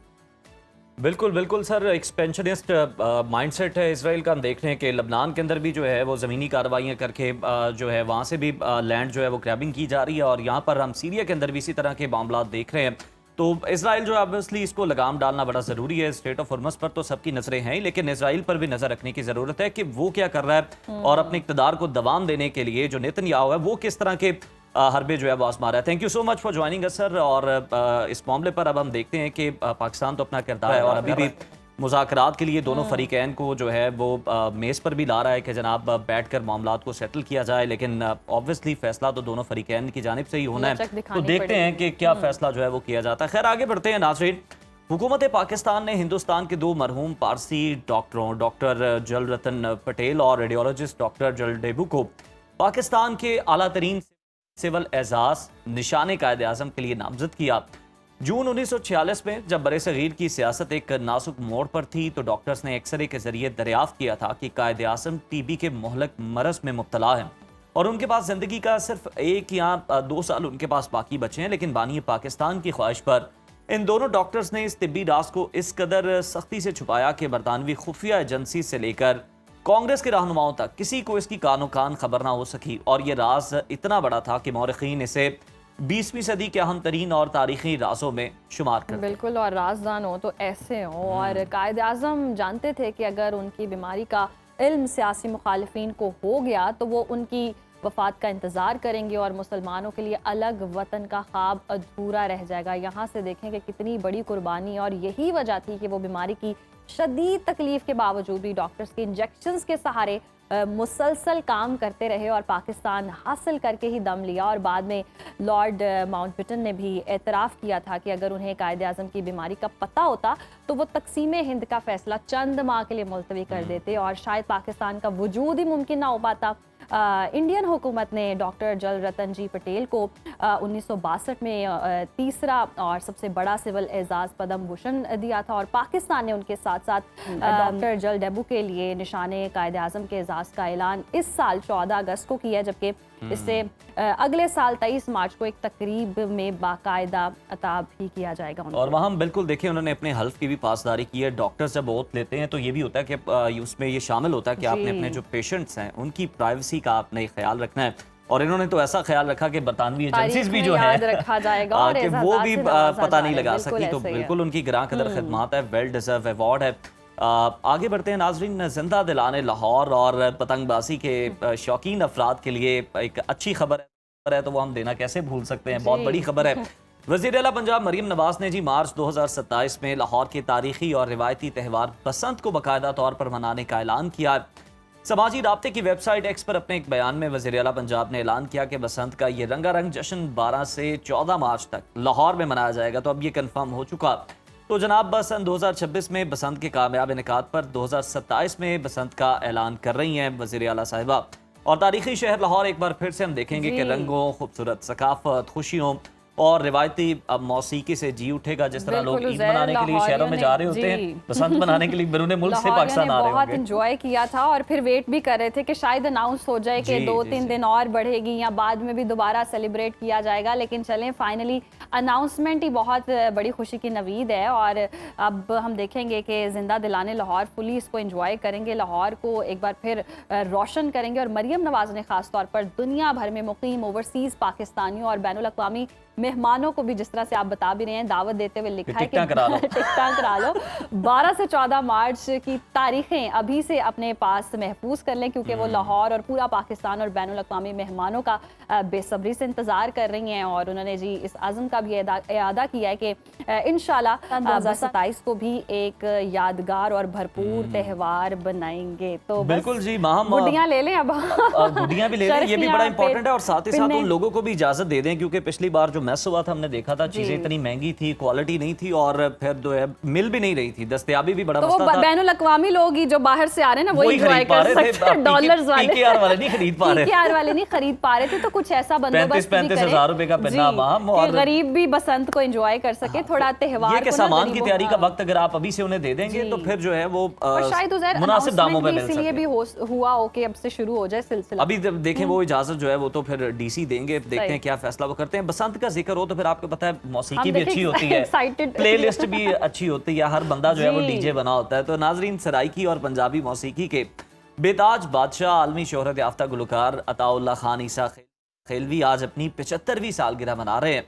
पंजाब के इलाके ईसा खेल में 19 अगस्त 1951 को पैदा होने वाले अताउल्लाह खान को बचपन ही से मौसीकी से बेपनाह लगाव था। ताहम वालिद की नापसंदीदगी की वजह से उन्हें कम उम्री में ही घर से दूर होना पड़ा, मगर यही दूरी उनके फन की पहचान बन गई।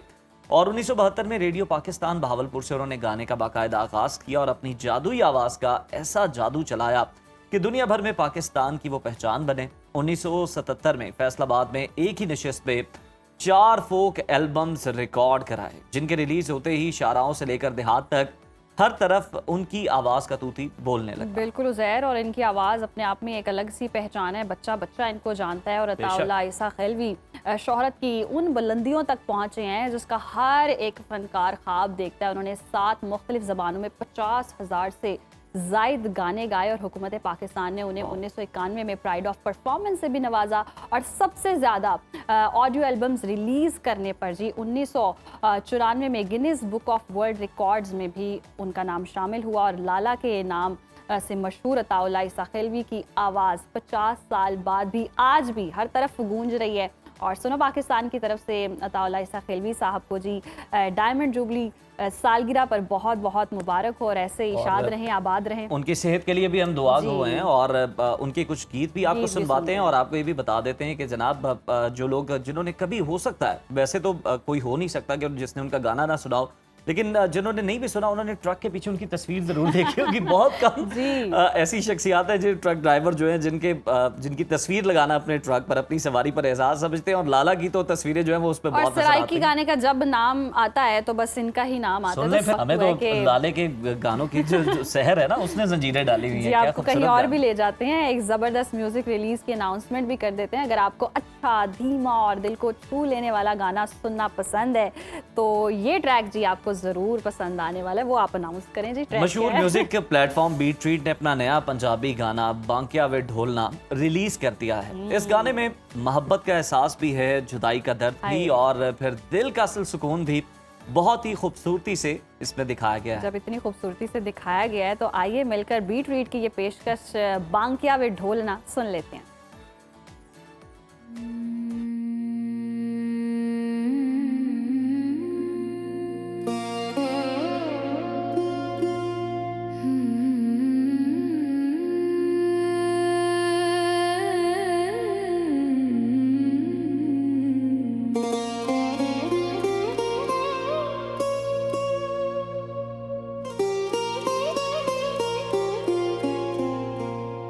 बांकिया वे ढोलना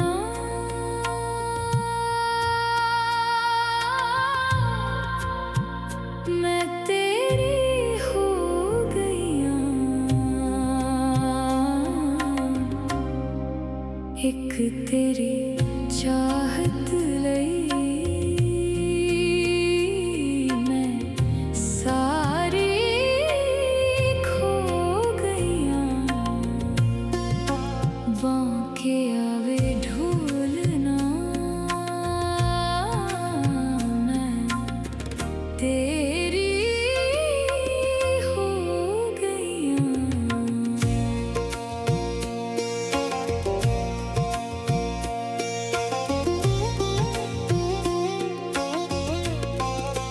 गली गली विच तेरी खुशबू, रस्ते सारे तेरे पासे, लख लख वार दुआ मंगी तू रवे बस मेरे वासे। एक तेरे ना दिलो लाके मैं नूरी हो गईया। बांकिया वे ढोलना मैं तेरी हो गईया।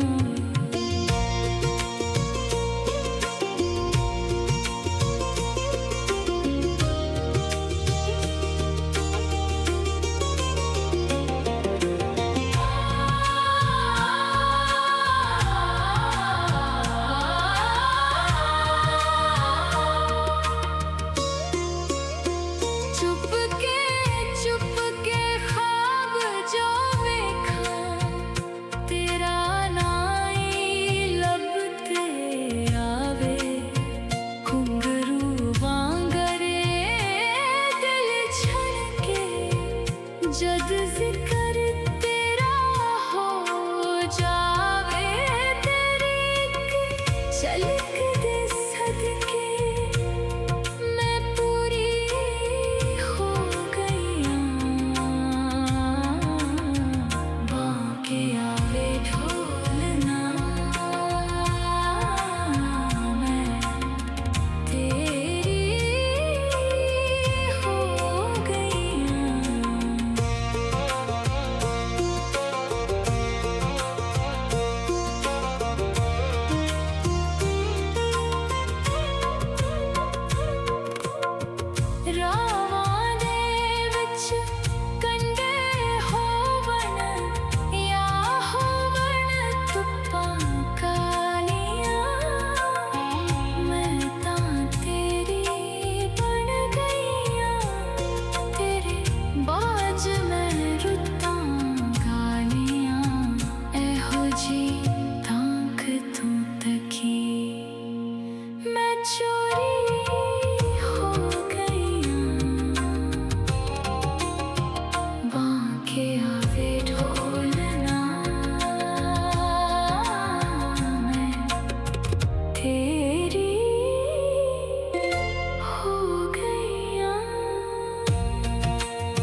एक बार फिर से प्रोग्राम में आपको खुशामदीद कहते हैं नाज़रीन। हर साल मौसम सरमा की आमद के साथ ही पंजाब में फसलों की बाकिया जलाने की वजह से बदतरीन स्मोग और फ़ज़ाई आलूदगी जन्म लेती है, जिससे न सिर्फ माहौल को नाकाबिले तलाफ़ी नुकसान पहुँचता है बल्कि शहरी ज़िंदगी भी मफलूज होकर रह जाती है। लेकिन अब इस ज़रई फजले को धुएं में उड़ाने के बजाय साफ तवानाई और ईंधन में बदलने का एक नया और मुनफरिद मंसूबा सामने आया है।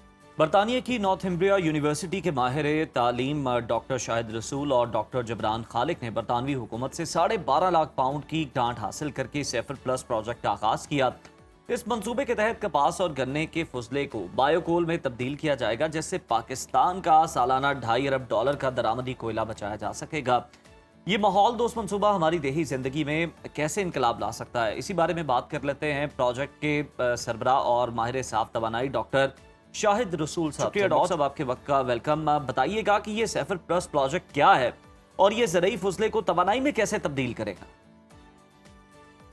जी बहुत बहुत शुक्रिया आपके इनविटेशन का। और ये प्रोजेक्ट पाकिस्तान के लिए एक गेम चेंजिंग प्रोजेक्ट है, जिसमें हम जो भी ज़रई फजला है, एग्रो वेस्ट है, उसको कन्वर्ट करेंगे क्लीन एनर्जी में। और ना सिर्फ ये क्लीन एनर्जी अवेलेबल होगी but at the same time इसके साथ साथ जो इसकी कार्बन डाइऑक्साइड एमिशंस हैं या ग्रीन हाउस गैस एमिशंस हैं वो कम होंगी। बेसिकली ये जो प्रोजेक्ट है वो जो एग्रो वेस्ट है हम उसको बोलते हैं टोरिफैक्शन। टोरिफैक्शन का मतलब ये है कि सबसे पहले उसका पायरोलिसिस करेंगे, पायरोलिसिस के बाद उसकी टोरिफैक्शन करेंगे।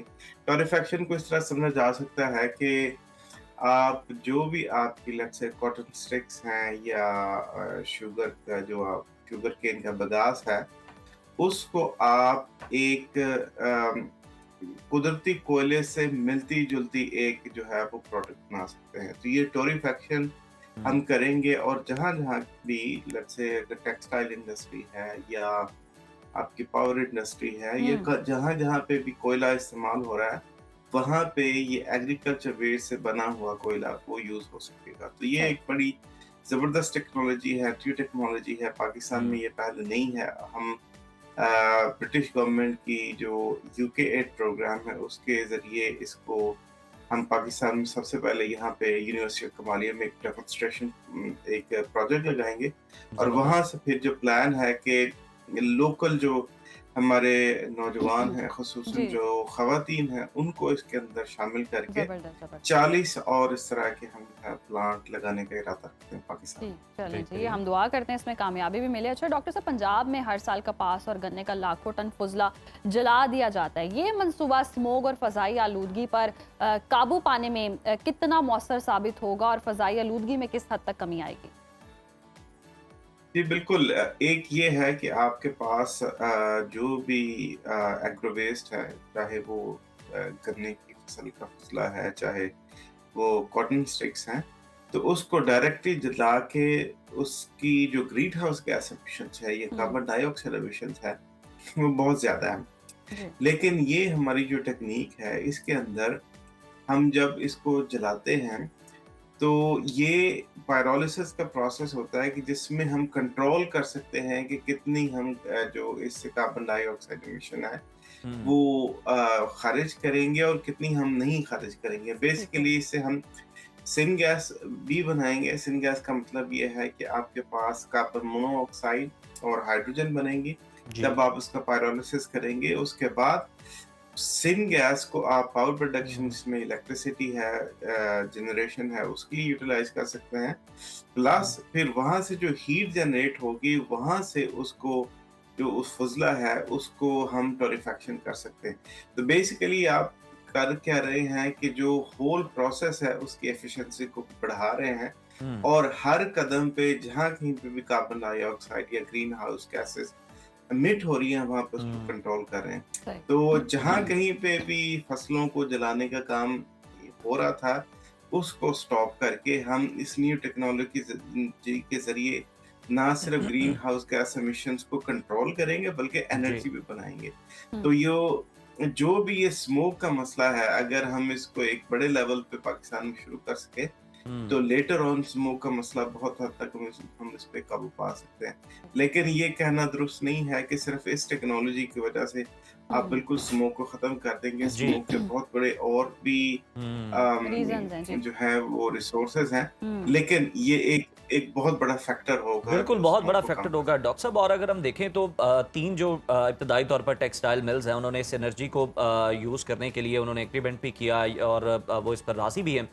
तो क्या लगता है कि इन फ्यूचर कब तक जो है वो तमाम इंडस्ट्री जो है, क्या ये पॉसिबल भी है या नहीं, और अगर है तो फिर कितने सालों तक तमाम जो इंडस्ट्री है क्या वो इस पर शिफ्ट हो सकती है और इससे फ़ायदा उठा सकती है? जी, ये कहना कि सारी इंडस्ट्रीज पे शिफ्ट हो जाएगी तो वो मेरा ख्याल है कि बहुत दूर की बात है। जी। लेकिन होता यूँ है कि जब भी आप कोई भी इंजीनियरिंग या एनर्जी का प्रोजेक्ट लगाते हैं तो सबसे पहले एक पायलट प्रोजेक्ट होता है। पायलट प्रोजेक्ट में आप क्या करते हैं कि आप अपनी सप्लाई चेन को देखते हैं कि आपके पास कितना एग्रो वेस्ट अवेलेबल है, उसकी कॉस्ट क्या है, उससे एनर्जी कितनी आएगी, और इसके अलावा उसकी जो per unit cost of energy है वो कितनी होगी, और पर यूनिट ऑफ एनर्जी आप कितनी कार्बन डाइऑक्साइड जो है वो सेव कर सकते हैं। जो सबसे बड़ी इसमें हमारे लिए फायदे की चीज है कि आपको पता है कि हमारी जितनी भी इंडस्ट्री है या जो आम लोग हैं वो fossil fuels based energy use कर रहे हैं, जो सारी की सारी या तो हम सऊदी अरब से ले रहे होते हैं या लेट्स से कोल जो है मलेशिया, इंडोनेशिया और बाकी और जगहों से इंपोर्ट कर रहे हैं। तो हमारी जो एनर्जी की जो डिपेंडेंसी है जो फॉरेन एनर्जी सप्लाई चेन के ऊपर वो बहुत ज्यादा है। तो इसीलिए जब भी कभी कोई जो पॉलिटिकल सिचुएशन बनती है या बाकी कोई भी इस तरह का इंटरनेशनल कोई सिनेरियो जिसमें ग्लोबल एनर्जी सप्लाई चेन रुकती है तो हमें बहुत ज़्यादा प्रॉब्लम होता है। एक बहुत बड़ा फ़ायदा जो हम इस प्रोजेक्ट के ज़रिए दे सकते हैं वो ये है कि आपकी जो एनर्जी सप्लाई चेन है, आपकी जो रॉ मटेरियल्स हैं वो सारे के सारे लोकली अवेलेबल हैं। चाहे वो गन्ने की एग्रो वेस्ट हो, चाहे वो कपास की एग्री वेस्ट हो, या इवन एक जो हमारा पिछला प्रोजेक्ट था वो बनाना की जो वेस्ट थी उससे रिलेटेड था। तो आपकी जो रॉ मटेरियल है, आपकी जो सप्लाई चेन है वो लोकली अवेलेबल है और उसको आप लोकली यूटिलाइज कर सकते हैं। तो सबसे बड़ा फायदा ये है कि वो जो वोलेटिलिटी है वो एनर्जी सप्लाई चेन की वो उसको रिमूव कर सकते हैं। प्लस और फिर आपको ये भी फायदा होगा कि जब आपके पास लोकल रिसोर्सेज अवेलेबल होते हैं, लोकल रॉ मटेरियल अवेलेबल होते हैं, तो वो आपको चीपर पड़ता है। तो टेक्सटाइल इंडस्ट्री ने बहुत ज्यादा अपना इंटरेस्ट शो किया है इस टेक्नोलॉजी को डेवलप करने में। इवन 2 दिन पहले हमारे पास कराची का एक बहुत बड़ा ग्रुप है टेक्सटाइल, जो one of the largest textile group है पाकिस्तान, उन्होंने हमसे कांटेक्ट किया है और वो भी इस टेक्नोलॉजी को अडॉप्ट करने में इंटरेस्ट रखते हैं। तो सारी की सारी जो इंडस्ट्री है वो तो हम नहीं कह सकते कि इस पर शिफ्ट होगी, लेकिन एक बड़ा हिस्सा जो है वो इस पर शिफ्ट हो सकता है और यही काफी होगा हमारे लिए। बहुत शुक्रिया डॉक्टर शाहिद रसूल साहब हमारे साथ मौजूद थे और के हवाले से डिटेल्स हमारे साथ शेयर कर रहे थे जो कि बहुत ही ज़बरदस्त हैं। और इब्तदाई तौर पर तो हम देखते हैं कि 3 टेक्सटाइल मिल्स हैं जिन्होंने इसमें दिलचस्पी का इजहार किया, लेकिन और भी बहुत सारी कंपनीज हैं जो कि होंगे तो ऑब्वियसली बाकी लोग भी दिलचस्पी का इजहार भी करेंगे और ये पाकिस्तान की बेहतरी के लिए ही है। और अगर इस तरह के मंसूबे मजीद जो हैं डेवलपमेंट हों तो बड़ी ज़बरदस्त साबित होंगे। फिलहाल प्रोग्राम में वक्त हुआ ब्रेक का, देखते रहिए सुनो पाकिस्तान। वेलकम बैक नाजरीन। और छुट्टियों से वापसी के बाद उज़ैर ये मेरा पहला फेवरेट सेगमेंट होगा, वैसे तो बाकी भी हैं लेकिन दी मोस्ट फेवरेट सेगमेंट मेरा यही है और सब इंतज़ार भी करेंगे और होपफुली आपका भी फेवरेट हो। मॉनसून का मौसम है, बारिशें हो रही हैं और हम सब का दिल कुछ ना कुछ जी मज़ेदार खाने का करता है और खस्ता मज़ेदार सा लोगों का जो मर्जी दिल करे, जो आपकी पसंद है, हमने आज रेसिपी भी वही रखी है। वाह ज़बरदस्त, इन्होंने बड़ा मेरा ख्याल किया है भाई, ये तो बड़ी ज़बरदस्त बात। और महंगे महंगे रेस्टोरेंट्स और ब्रांड्स पर जाकर आप स्नैक्स खाएं और ये करें, वो इतने महंगे स्नैक्स होते हैं कि मील के बराबर ही होते हैं। तो सेहतमंद भी हो, अच्छे खाने भी हो, अच्छे स्नैक्स भी हो और आप हेल्दी भी हो, ये फिर हमजा शेख ही कर सकते हैं। ये तो फिर नेकी का काम हमजा ही कर रहे हैं, क्योंकि देखें ना हर डॉक्टर आप जिससे भी मौलिद से बात करें वो कहता है बरसात है, कोशिश करें बाहर से कुछ ना खाएं, जो भी बनाना है स्नैकिंग भी करनी है घर में करें। तो बिला ताखिर माहम मेरा ख्याल है हमजा के पास ही चलते हैं लाइव किचन में। मैं हमजा हमारे साथ वो बड़ी मौजूद डिश के है, इंतजार में। मारूफ और नामवर फूड कंसल्टेंट है हमजा हमारे साथ मौजूद है। हमजा वेलकम टू सुनो Pakistan. Thank you so much, बहुत हमजा बहुत शुक्रिया। बिला ताखिर हमें बताएं आज हम क्या बनाने वाले हैं, अच्छा, ताकि हम आज खाने वाले हैं। टाइम को आज सही खाने यूटिलाइज वाले, करें। बनाने वाले और फिर खाने वाले। अच्छा, सबसे तो पहले thank you so much for having me. Welcome. हम आज बना रहे हैं एक बहुत ही जबरदस्त डिश जो 2-3 मुल्कों का फ्यूजन है, which is our tartines with Tartines. veal patties and charred onion and garlic aioli and Okay. chimichurri on the end on the top.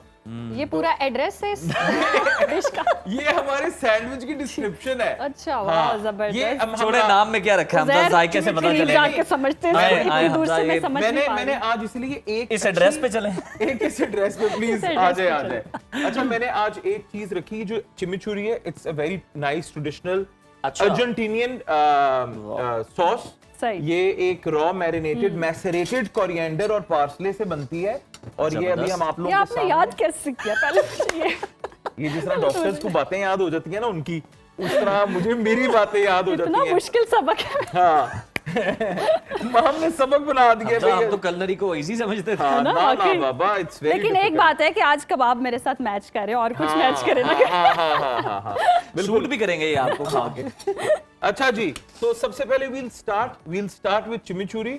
चिमिचुरी को क्योंकि हमने मैसरेट मतलब मैरिनेट करके रखना है और ये जितनी देर पड़ी रहेगी रेफ्रिजरेशन में उतना इसका टेस्ट एनहांस होता जबरदस्त। जाएगा। क्योंकि हमने लाइव बना के फौरन यूज करनी है, तो पहले हम चिमिचुरी के लिए हम तकरीबन 1 कप 1.5 कप तकरीबन धनिया ले लेंगे। ठीक है, 1 कप 1.5 कप धनिया आपने हाँ जी, ठीक है। इस्तेमाल इसमें करना आपने थोड़ी सी चीजें अपने अपने हिसाब से उनको आपने करना है। फिर हम तकरीबन 1.5 प्याज और 6-7 हरी मिर्चें ठीक इसमें। है। अच्छा, ग्रीन चिलीज इसमें नहीं है, पर मैंने तो ये इसको प्याज टेस्ट के मुताबिक ऐड हाँ करना है जी, या हाँ, कास्ट के जितना मुताबिक आपको- ऐड करना है?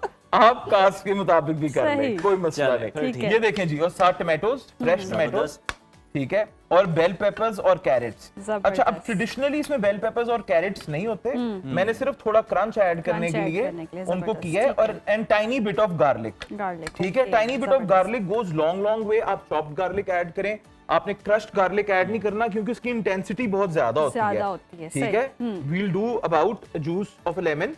जबरदस्त, Okay. लेमन भी आ गया तो और बड़ा बड़ी ही अच्छी खुशबू अभी से हेल्दी आना और शुरू हो गई है। जबरदस्त सा लग रहा है। ये वैसे है। अच्छा, लेमन दिखाएं। जैसे ऐड हुआ है, मेरी Thank you, क्यूरियोसिटी दोबारा बढ़ तो नहीं गई। चाहिए? नहीं, अभी नहीं चाहिए। चाहिए भी होगा तो मैं ला दूंगा। बहुत बहुत वाह शुक्रिया। उज़ैर, वाह। अच्छा, another मेरे बाद very- आपने काम सीख लिया वैसे। another very important ingredient which is balsamic vinegar। अच्छा, ठीक है, जबरदस्त। काला सिरका। ठीक, काला सिरका। सीधे सीधे अल्फाज सुबह में सांस तो। लिया। ये balsamic vinegar, ठीक है। और ठीक है जी। इसके अंदर जाएगी टाइनी बिट ऑफ शुगर, क्योंकि balsamic vinegar की कम ही रखें हम ज्यादा। शार्पनेस होती है थोड़ा सा। ये ले जी, ज़हर का जिम खराब हो गया। चलें, कोई नहीं, वाह, ज़हर जबरदस्त। का जिम खराब हो जाता है। और साथ हम इसमें ऐड करेंगे थोड़े chilli flakes chilli chilli flakes flakes आ गए इसमें। और सॉल्ट। सॉल्ट। अब सॉल्ट इसको मैसरेट करेगा, मतलब कि जिस तरह सारी सब्जियां अपना पानी छोड़ेंगी और फिर ऑलिव ऑयल के अंदर कोट होएंगी, तो ये एक बहुत अच्छी, जिस तरह सालसा नहीं होता उस तरह ये एक सॉस आपकी डिप तैयार हो जाएगी। जबरदस्त। और ये बड़ा खट्टा इसे मीठा कहते सा हैं लग रहा है चिमिचुरी। कुछ। हाँ, and it taste really good.